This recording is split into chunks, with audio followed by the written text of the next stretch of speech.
Patient's here. Oh boy, got some blood going. Yeah, there's blood. Oh, he's wearing it too. Welcome to the bed. When you get over to the bed, we'll go ahead and give you the story. This is all going to happen super fast. Welcome to the emergency room. 70-year-old female, single driver of a vehicle, appears that she went off-road into a ditch, rolled over her car into a tree, caved in, the top of the vehicle was caved in, so she was hanging out partially from the window. She's been in application for 45 minutes of CPR. We can stop CPR with 600, 600, 600.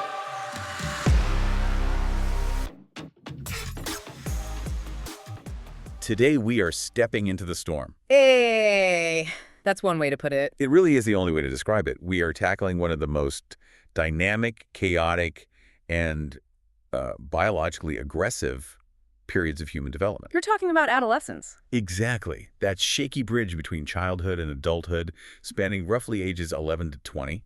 It was a bridge, but if we're being honest, it feels like a bridge that's being built while someone is sprinting across it. In the dark. In the dark, yeah.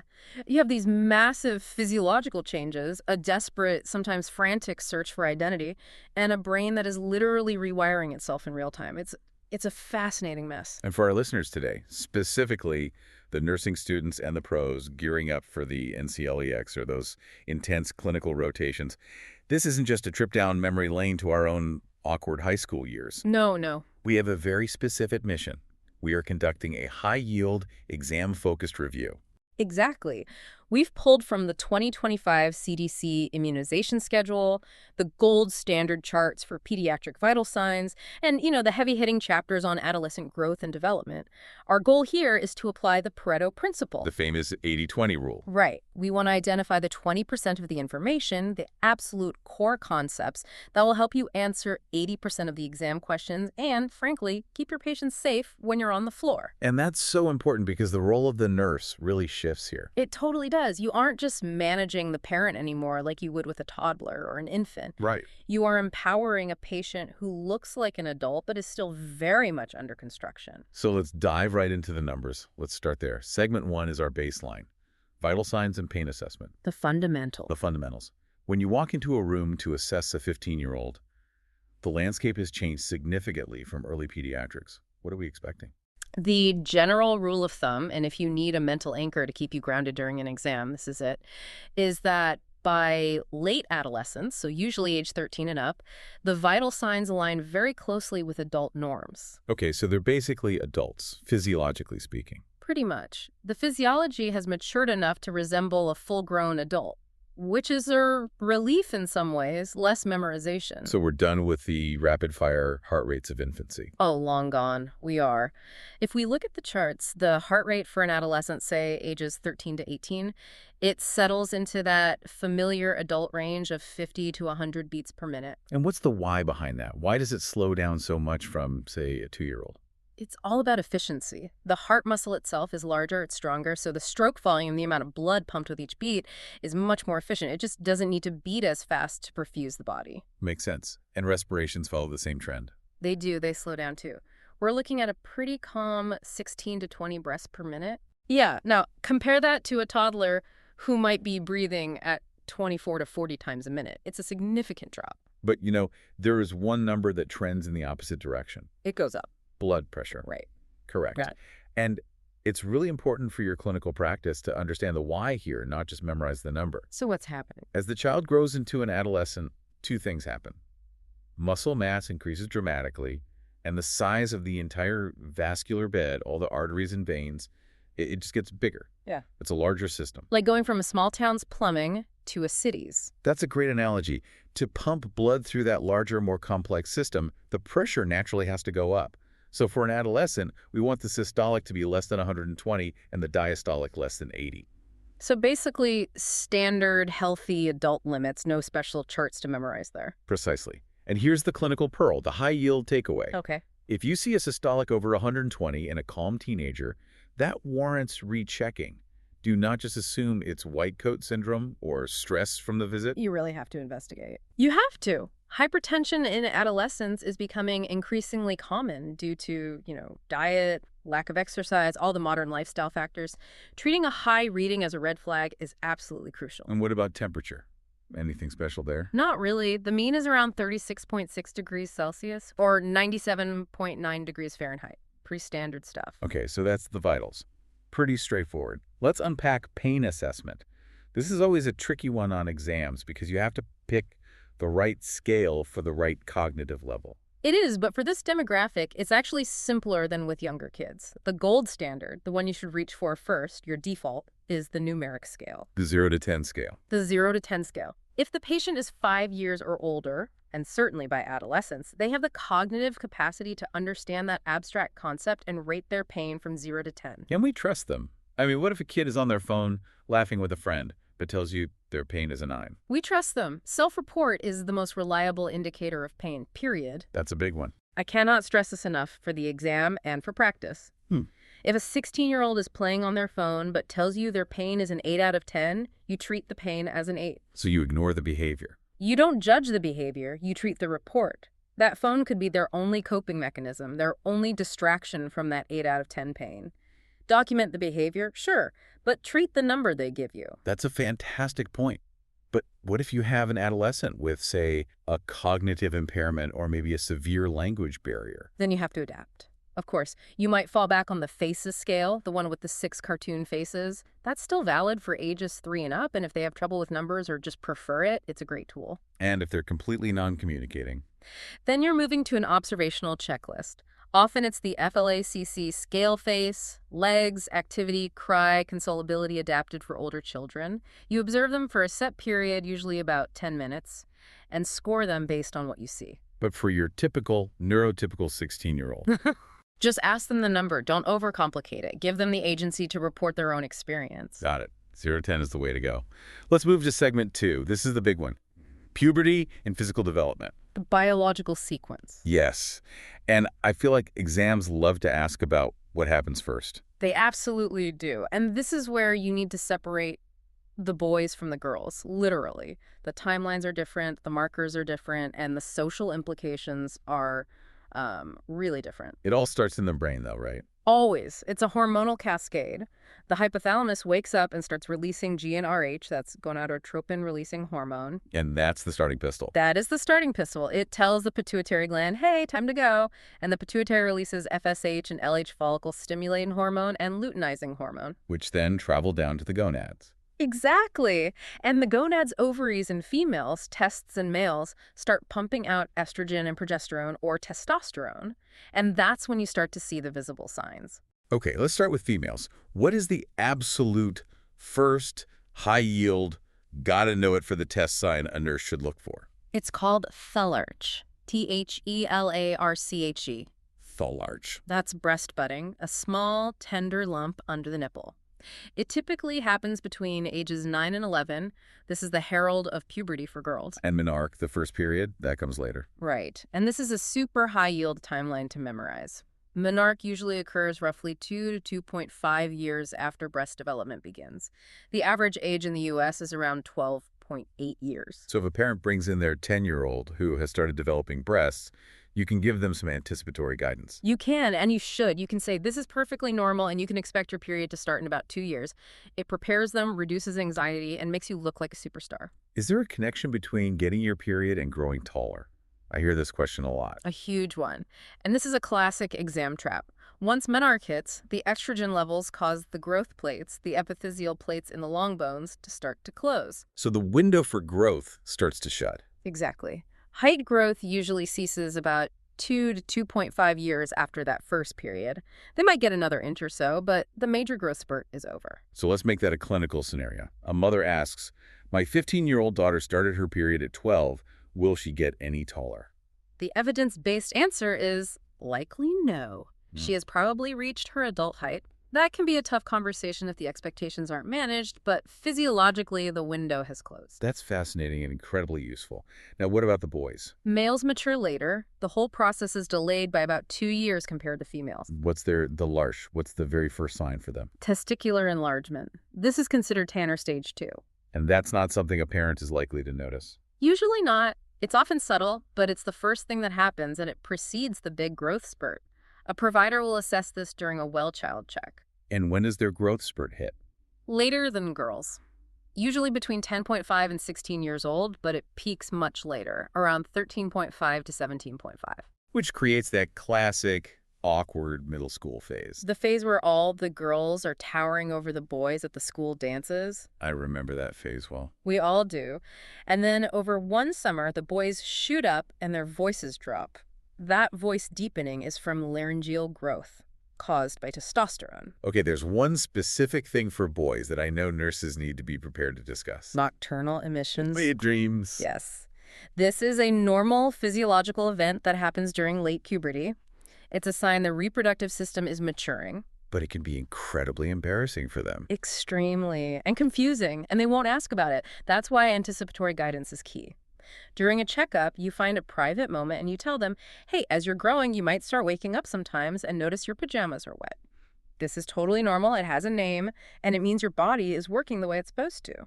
You normalize the biology before the biology happens. Exactly. You remove the shame and confusion before it even has a chance to set in. That's excellent nursing care. We also see skin changes across the board, right? This affects everyone. Yes. This is where deodorant becomes non-negotiable. The apocrine glands, mostly in the armpits and groin, wake up.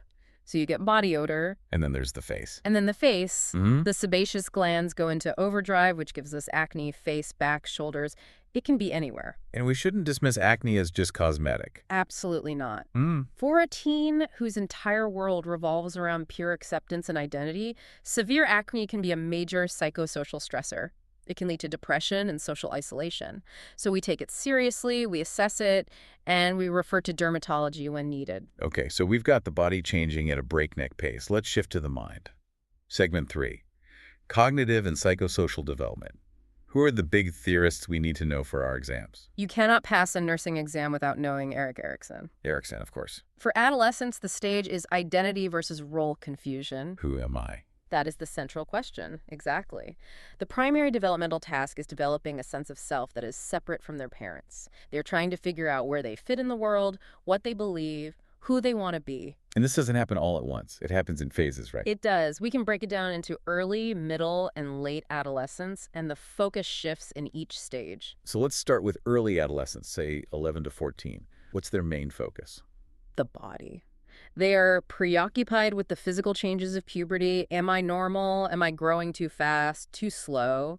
And, critically, they are focused on conforming to peer norms. Fitting in? Fitting in is everything. They want to look, talk, and act exactly like their friends. Being different is the worst possible thing you could be at 13. Then what happens in middle adolescence? Middle adolescence, so ages 15 to 17. This is the peak of peer reliance. The peer group is more important than family for social and emotional support. And this is also where we see the most conflict with parents. Yes, this is the struggle for emancipation. They are pushing boundaries, testing limits, trying to establish their independence. They're also exploring romantic interests and trying on different roles, the athlete, the musician, the rebel, trying to see what fits their identity. It's a period of experimentation. A huge period of experimentation. They form a group identity first, and through that, they find their individual identity. And finally, late adolescence, 18 to 21. By now, emancipation is nearly complete. They've hopefully developed a more stable sense of self. They're thinking about realistic career goals. They have a more developed moral compass.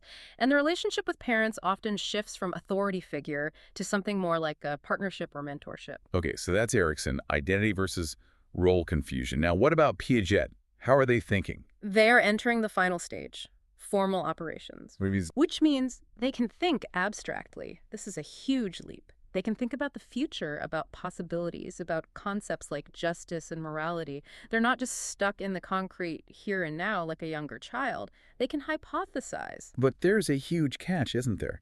Because we know teenagers don't always make the most logical, forward-thinking decisions. That is the great paradox of the adolescent brain. They can use deductive reasoning, but it is often completely clouded by what developmental psychologist David Elkind called the invincibility fable. The invincibility fable. It's the deeply held, egocentric belief that bad things happen to other people, not me. I can text and drive. I won't crash. I can vape, I won't get addicted, I can have unprotected sex, I won't get pregnant. Everyone else might, but I'm different. I'm special. Exactly. And that is what drives so much of the high-risk behavior we see. It's not that they don't understand the danger intellectually, it's that they don't believe it applies to them personally. And that brain science is so key. The prefrontal cortex, the judgment and impulse control center, it's just not fully developed yet. It's the last part of the brain to mature, not fully online until the mid-20s, but the limbic system, the emotional reward-seeking part of the brain, that's firing on all cylinders, fueled by hormones. So you have a powerful engine with weak brakes. The perfect metaphor. A powerful engine, weak brakes, and a driver who thinks they're invincible. It's a recipe for, well, for adolescence. Which segues perfectly into our next segment, because one way we as nurses can act as external brakes is through preventative care. Absolutely. Segment 4, the vaccine schedule. This is pure, high-yield, gotta know it for the exam material. It is. And the CDC 2025 schedule is very specific here. There are 2 major milestones for vaccines in adolescents that you absolutely have to know. Let's start with the first one, the 11 to 12-year-old visit. Right. I like to call this the 3 at 11. It helps you remember. There are 3 routine shots they need at this visit. Okay, what's number 1? First, Tdap. This is a booster for tetanus, diphtheria, and pertussis, or whooping cough. Why do they need a booster? Didn't they get this as a baby? They did, but immunity wanes over time, and pertussis is particularly nasty.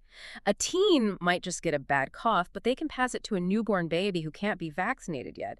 And for a baby, pertussis can be deadly. So it's for community protection, too. Hugely. And it's almost always required for middle school entry in most states, so it's a high-yield topic for that reason alone. Okay, that's 1. What's the second of the 3 at 11? MenACWY. This is the first dose of the meningococcal conjugate vaccine. And what does that protect against? Bacterial meningitis, specifically types A, C, W, and Y. This is a devastating disease. It's an infection of the lining of the brain and spinal cord. It can kill within hours or leave survivors with deafness, brain damage, or amputated limbs. And it spreads easily in close quarters. Exactly. Think dorm rooms, summer camps, military barracks. This first dose at 11 or 12 starts to build that protection. Okay, Tdap and MenACWY. What's the third shot at this visit? HPV, human papillomavirus. The cancer prevention vaccine. That's what it is. It prevents the HPV strains that cause most cervical, anal, throat, and other types of cancers. Now, here is where it gets really interesting and really tricky for testing purposes. The dosing. The dosing. It depends entirely on the age they start the series. So let's break that down. This is the before 15 versus after 15 rule. Correct. High yield, write it down fact.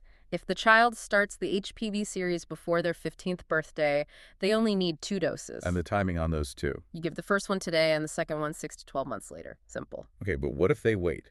What if they start on or after their 15th birthday? Then they need 3 doses. The schedule is more packed, given at 0, then 1 to 2 months later, and then the final one at 6 months. So why the difference? Why do the younger kids get off easy with just 2 shots? It's all about the immune system. Younger adolescents, for whatever reason, mount a much stronger and more robust immune response to this particular vaccine. So they get more bang for their buck. Exactly. 2 doses at age 11 are just as effective as 3 doses at age 16. The body just learns better when it's younger. That's a great teaching point for parents who might be hesitant. If we do it now, it's 1 less shot for your child. Absolutely. It frames it as a clear benefit. You also emphasize that we give it now, long before they're ever sexually active, to build protection well in advance. Okay, so that covers the 11-12-year visit.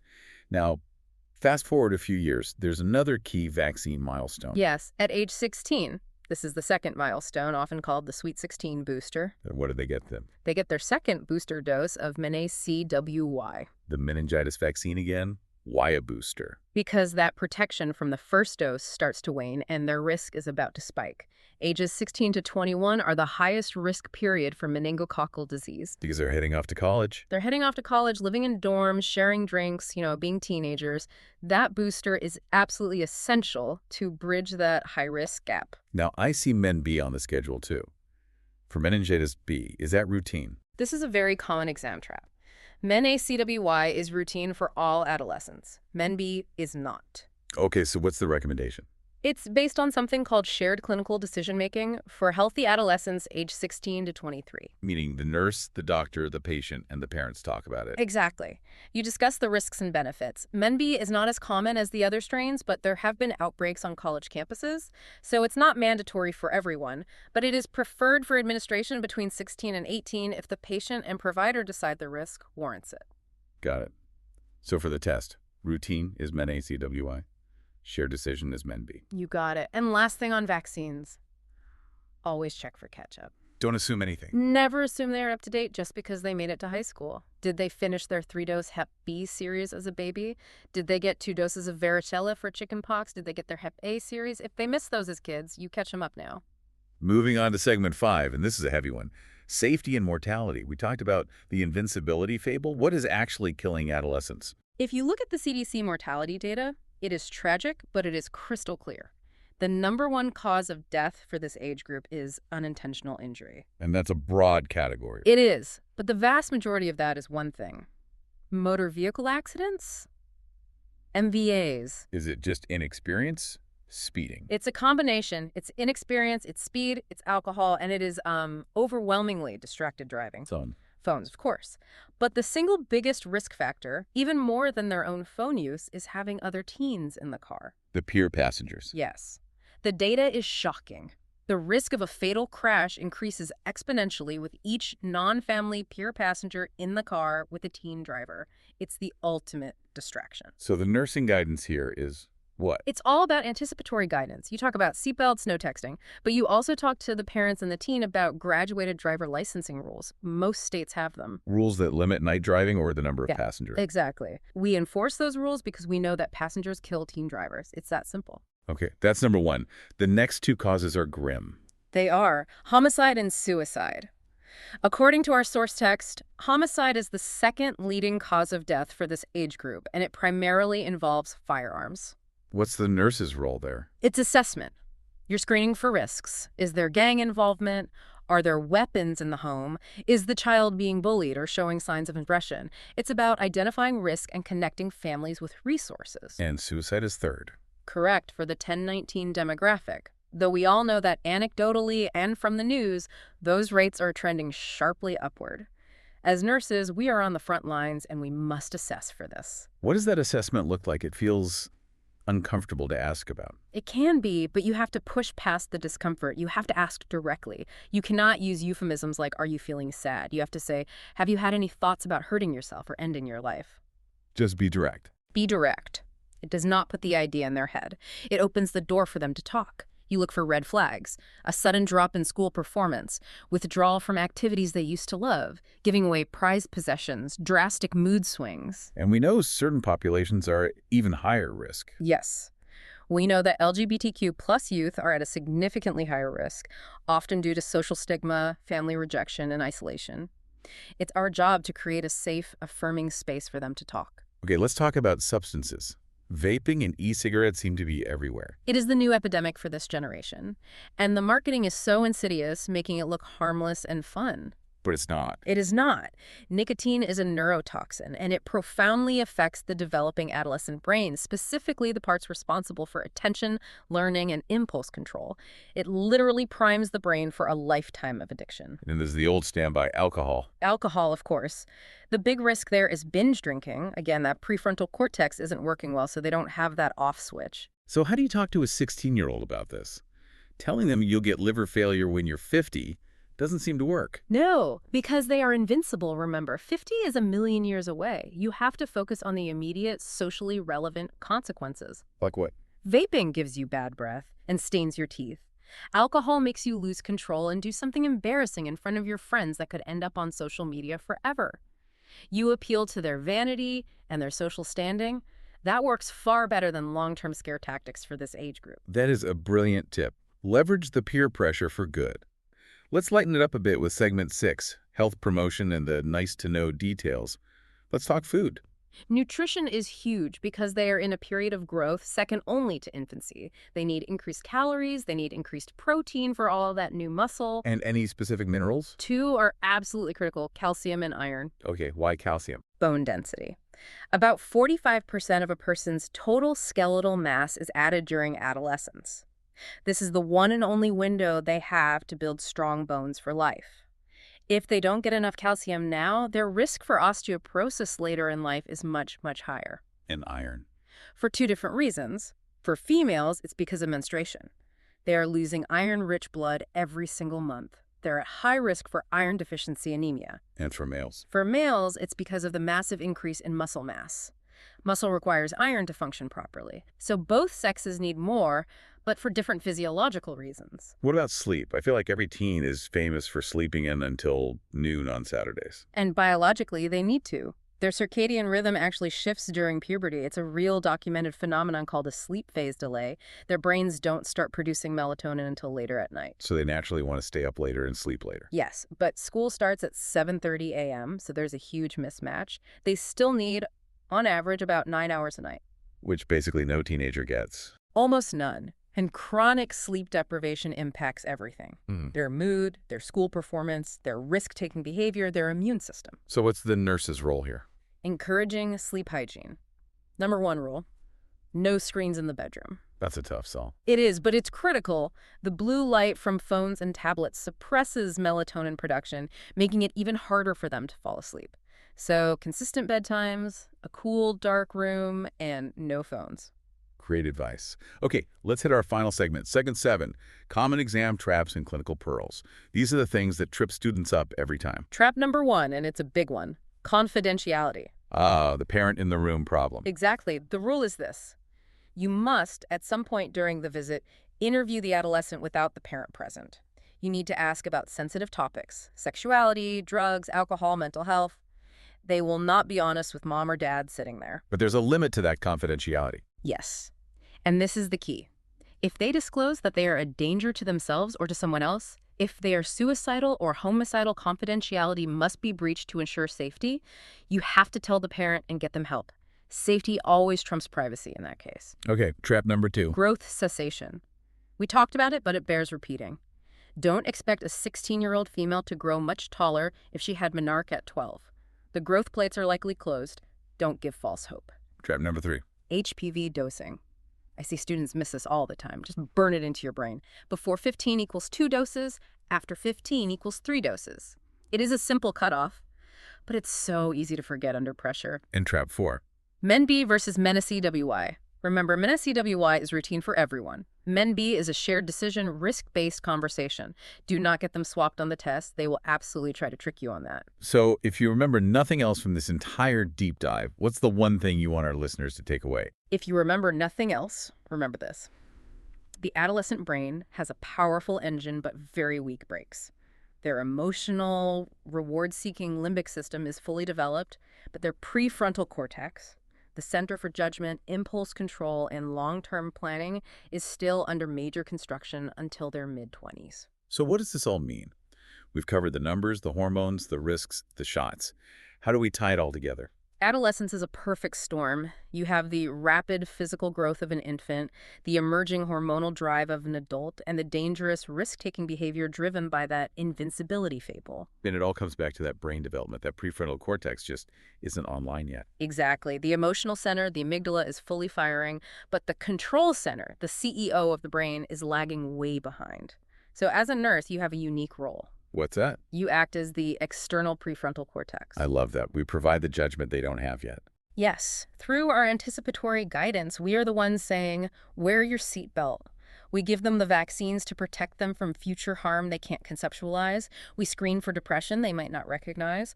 We guide them safely across that very shaky, very stormy bridge to adulthood. And that wraps up our deep dive into adolescent nursing care.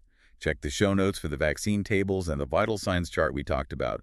Good luck on your exams, and remember, treat the patient, not just the parent. And stay curious.